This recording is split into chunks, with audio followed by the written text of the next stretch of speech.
Welcome back. If you're just joining, welcome to Trendy on Atlantic TV. And this is where we'll talk about all the trending issues and gist on the internet. My name is Mercy Irabo, and I am not alone here. I have with me Michael Gubadia. And together we'll be talking about all the trending issues and, of course, give our opinions about them. And for today, Mr. Michael, imagine you're robbed and you call the police and they say, hold on, let's get clearance from Abuja. Well, that's why we're having debates of state police everywhere on the internet. Yeah. But in as much as I feel this is actually a good idea, Yeah. Mr. Michael, but how do we prevent the state police from becoming another tool for intimidation and abuse? Well, anyway, that's one of the main positions we had on the dialogue this morning. And just like what our guest said, he feels strongly, just like you feel, that it might be a thing of abuse by those in authority, especially state governors, who want to use it as a tool to also creep on their opposition. But just like we know, a better legislative framework will really help to navigate all of those murky waters and see how they can make our state police be something that is viable. If you take your mind back to one of the biggest democracy in the world, and which we copy from, which is the United States of America, they do have state police. They even have county police. Yes, they do, police. and that's why it's the United States. I don't think Nigeria is ready for state police. Like, was it last week? We looked on one Elos case in Anambra that had issues with the vigilante. The vigilante is just like the local police. Let me put it that way. Not even state police. Now, just assume giving this power Excessive to power. a state police. How do you think they will act in that position? That is what I said initially, having a legislative framework.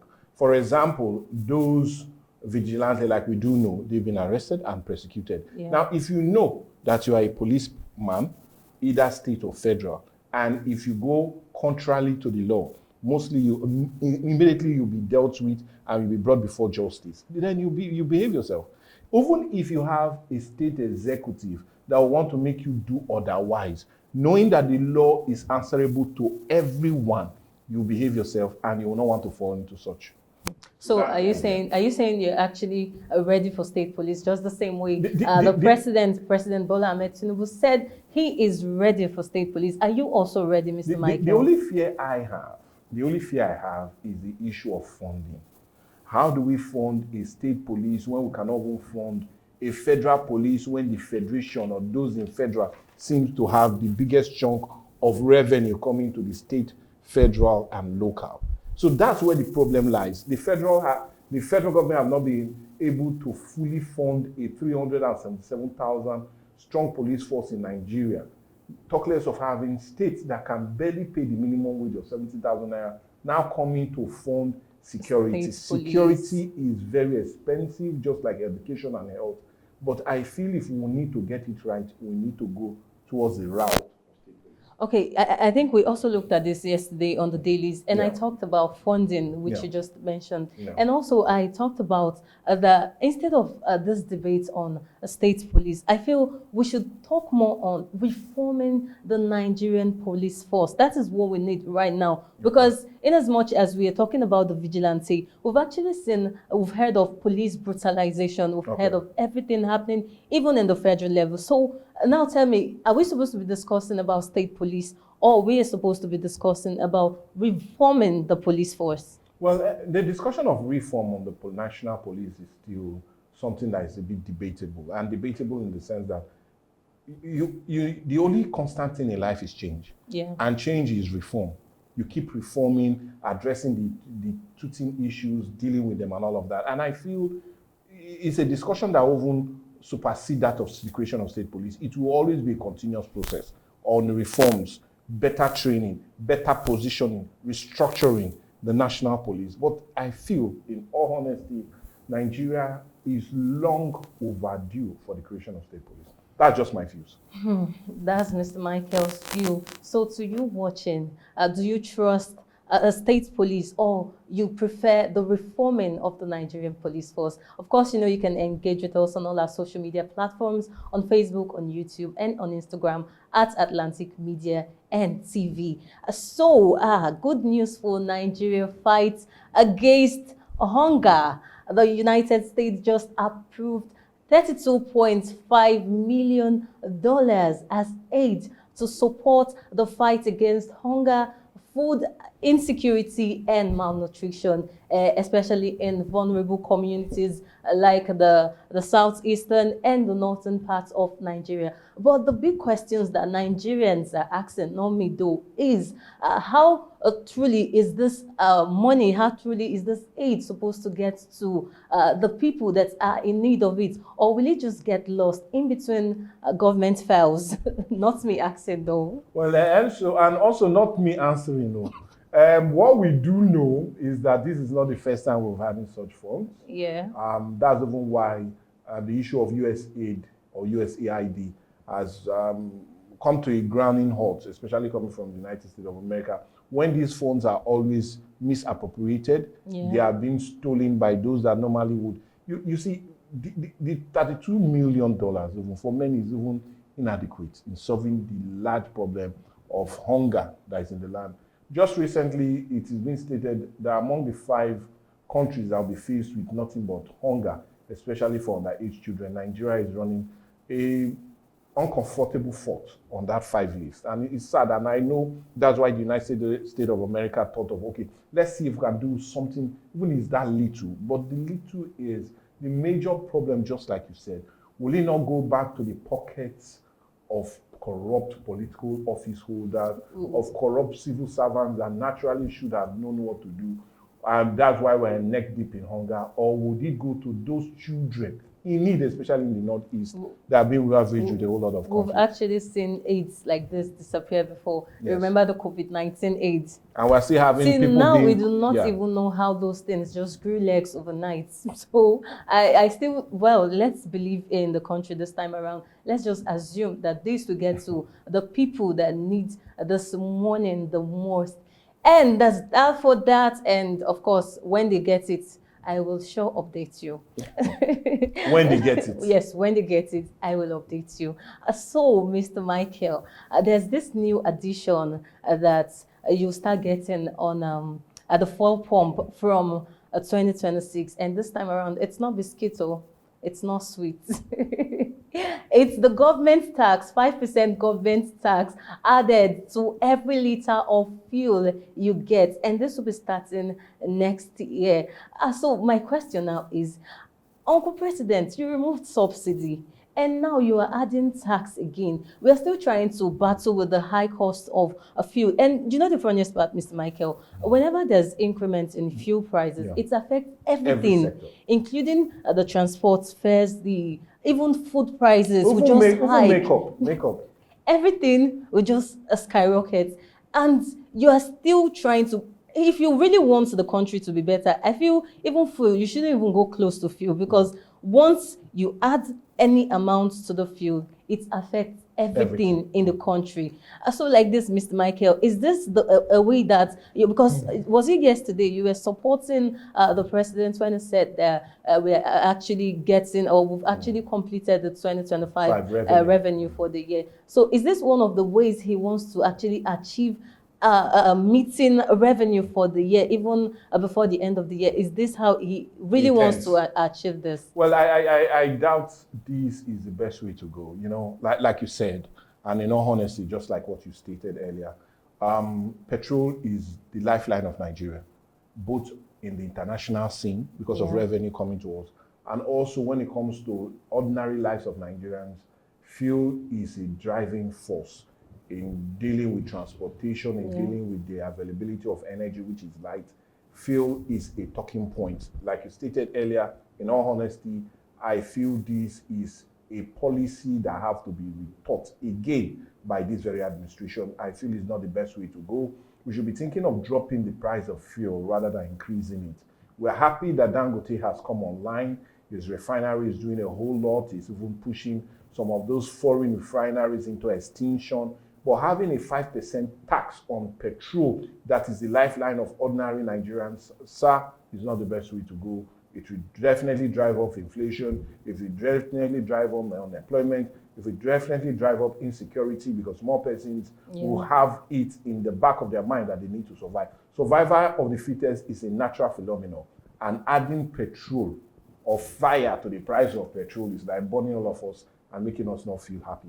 Okay, so in case you're still getting confused at this point, the 5% tax means that if you buy 10,000 naira fuel, you'll be paying 500 naira, and if you're buying 20,000 naira fuel, you'll be paying 1,000 naira on tax. And that's a lot for the average Nigerian that is still trying to deal with the subsidy on the fuel price. But let's see some of the comments we got on social media.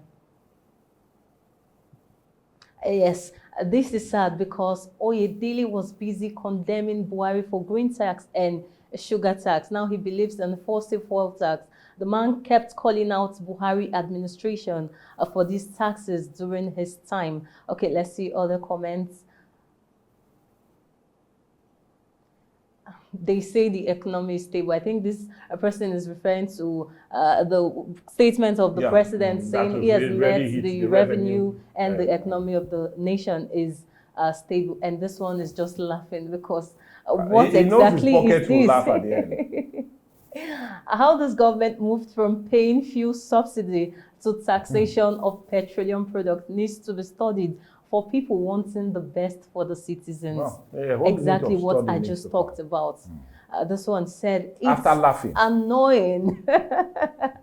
It is annoying. Yes, I am supporting you and make Ima on this. It is really, really annoying. And Malo is saying the problem is all the money from every tax will be corner to their pockets as usual. We are in for a most difficult time as a Nigerian. And this one is saying we are looking for more revenues. Please don't stress us.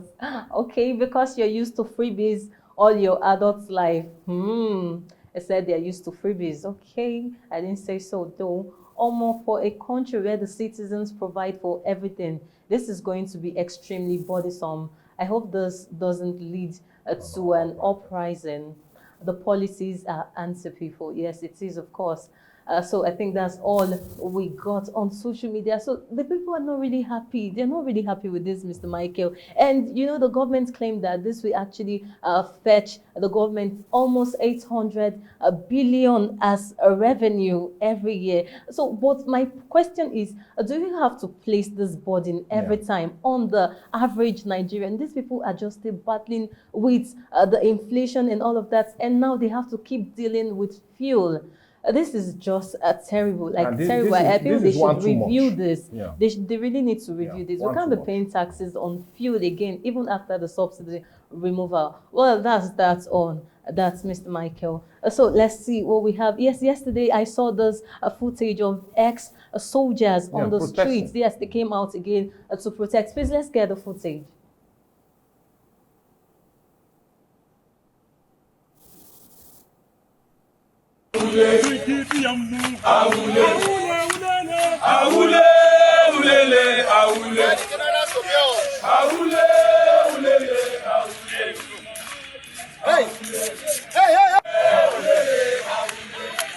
Who's your coordinator? Do you know that? Huh? So you can see, Mr. Michael, they came out to protest that they've not been paid their benefits, their pensions, and all their entitlements. So, and this got me a bit worried that if men and women that really put their life on the line for this country are being abandoned, what am I supposed to do? Well, it's a really terrible one, and it's one that will call on the needed authorities, the Ministry of Defense, the Military Pension Board, and other critical stakeholders as it concerns. So please do the needful. These men most of them paid the ultimate price. Yes, they did. Yeah, they had colleagues who paid the ultimate price for this great country, and they were in every way ready to also pay the ultimate price on account of the unity and sovereignty of this country. I feel they do not need to be treated in such regard. Please, we just call on the needed authority, do the needful, so that we can have all of these results. Well, Mr. Michael, why is it that we always having this pension issue? Apart from the soldiers now coming out to protest, we've actually seen different people coming out, like retired people coming out to protest concerning these pensions. Why do we keep having this issue of pension in this country? It's one that really baffles everybody. I know there are reforms as it concerns private pension bodies. I feel government doesn't have anything to do as it concerns the holding of pensions for workers. We have private pension boards that are bodies that are saddled with the responsibility of also managing this fund. And I feel that's the way we should think. It brings about more accountability rather than having almost every sector cry about pension. We've had many Nigerians that have seen the early grave. Immediately they get retired, the next thing they start facing is issue of pension. Many of them have died on account of either verification or waiting for pension, while some are still in total distress and disbelief that after serving this country with all they have, they are still being faced with such conditions. But talking about those that will naturally pay the ultimate price for us, I feel is not the right thing. It's not the right thing at all. So I hope that they get all their pensions and its entitlement, because they've really worked for it. They actually said, now we're person they work in the shop. So they actually deserve it. So I hope they really look to that. So good news for Ebonyi State, Mr. Michael. Wow. I don't know why this is sounding like good news to me. Maybe because I've actually dealt with this issue. Okay. So starting from 1st of January 2026, the state government, Ebonyi State government, has banned state land and house agents. Okay. So you see why I'm excited, because I've actually dealt with this whole agent, and I really want other states to emulate this man, because I remember when I was in Enugu, Mr. Michael, I was trying to get an apartment, and then you'll see a bed sitter for about, let's say, 200, and then they'll start giving you agent fee, lawyer fee for 700, and I'll be like, am I renting the lawyer, or I am actually renting the apartment? Because why should the money be so outrageous? Like, I feel this thing is one thing that every other state needs to emulate. Even in Delta states, I feel they should ban this whole, in as much as I know that this is actually a source of livelihood for some persons. Yeah, I know Papa and Bruce will not like this story. But I watch. But the truth is, it's just too much. It's too much. Imagine trying to even negotiate with house agents, and they would be like, no, it's, and I feel, okay, I heard somebody saying that these agents are even the reasons why houses are even expensive, that they even try to advise landlords, telling them this is the amount people are giving out houses now, so you should actually fix yours too. And so I am happy that they're banning it. Mr. Michael, have you had any experience with house agents? I've had bitter experience as it concerns it, and sometimes even these agents, they talk with no respect. They make you feel you are not even entitled to the place. Or guy, if you cannot pay our agent fee, there are other persons out there that can. And I think it's about time that other states should also take a cue from this. Okay, what good does this agent bring to us? No, let's understand. They don't build the houses. They don't maintain the houses. They don't even address issues, even when you bring notice to them that, oh, you are the one that brought me here. Look at what I'm facing through. So what need are they if they keep extorting, I'll call it extortion in every way, extorting Nigerians on the ground of giving you house? It's not your house. You are eating more than the landlord. This is all about monkey they walk, babu they chop. And I feel it's a bad time. That soup of food is taken away from their table. Mr. Michael, I've really had bad experiences when it comes to this whole house agents. But in as much, like I said before, that I know it's some people's source of livelihood, and I wouldn't want them to just take that away from them. What do you think about reforming the house agents instead of just scrapping it entirely? Well, you might also be right, because a whole lot of persons, like I called the name out now, and I know he might be watching. I'm not calling names. He knows I'm just calling. He understands what I mean. It might not be his son's name, but all I'm saying, yes, there should be a better reform. They should come to the round table of actually sitting down and looking at it. Does it make any sense that Nigerians will now need to go through difficulty in securing accommodation on account of some other person's greed? If you feel you need to help us out in sourcing for a very credible place to do like the Western world would do. Take a very reasonable fee and not an outrageous one. Okay, Mr. Michael. So have you had this experience of getting a house yourself, like you actually sought for this accommodation yourself, and then they are still asking you to pay the agent's fee, agent and agreement But some of the fee. landlords do that. Even if you come on your own accord, they'll tell you, and the agents you will like, never see. well, We're talking of just that fee. What of landlord fee, landlady fee, maintenance fee, subcharge fee, okay, maintenance drink, fee is not totally money. bad. But that one is really, really bad. Imagine I took the whole stress, look for an accommodation, and you're now, asking me to give to one agent that is just somewhere, maybe drinking at that point while I was under the sun, trying to look for an accommodation. But that's that on the ban. So let me ask you, do you want them to reform this whole agent issue, or just scrap them totally? Of course, you know, you can drop your comments in all our social media platforms at Atlantic Media and TV. So our last story for today. Remember the video we talked about yesterday of that teenage girl that was assaulted by her peers? Well, updates, they've been arrested. Hallelujah. Finally. So let's see, look at their faces. 3 young girls, Mr. Michael. If you were asked, how old do you think these girls will be? How old? Well, I look at them as being 18, 19, and barely 20. I'm not sure anyone is even up to 20 Wow. there. Look at them fighting over a guy. You want to kill your fellow lady because of a guy. This is totally bad. Okay, I think we have one footage of one of the girls speaking. Let's hear what she has to say. Then I asked her, why did you tell Fabi, which is the girl that used to do their 2 braces, that I did Kayamata? Were you there? She said no. I said, okay, no problem. I slapped her. She then pushed me. That was how the fight started.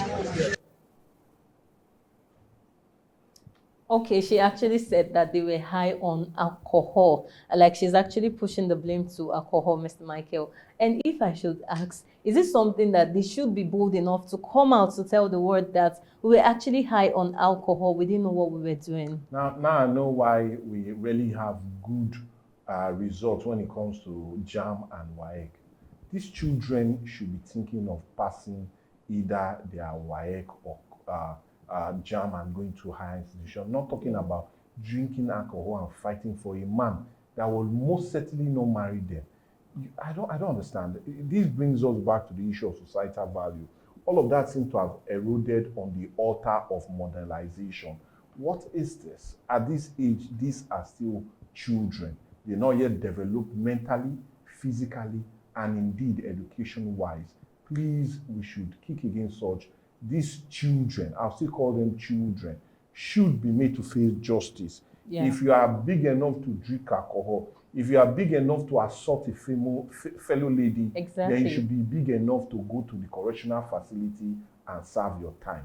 Of course, they have to serve their time. They have to, because I think everyone is interested in this particular case, because we've had cases like that before swept under the rug. But this particular one, I'm sure they will never go unpunished. Well, this is where we have to draw the curtain on trending on Viewpoint this morning. And of course, for the week, I know you're excited because it's holiday. And thank God it's Friday. You know how excited I am about Friday. And it's a Salah. So I think when I leave here right now, I'll be going to one of my Muslim friends' house to see what they prepared. And I won't be dropping the location, though. I won't, because I know Mr. She Michael will not drop the location. would want I've to been go with asking me. her since morning. She has been telling us. So I won't drop the location. So once again, this is Mercy Irabo wishing you Barika the Salah. Well, anyways, I'm Michael Gobadia telling you, do have yourself a lovely weekend. And let's see how we can do this same time, same station. Come next week, Monday, when we'll have another fresh edition. All I will say, remain God blessed and indeed do what's right. Bye for now.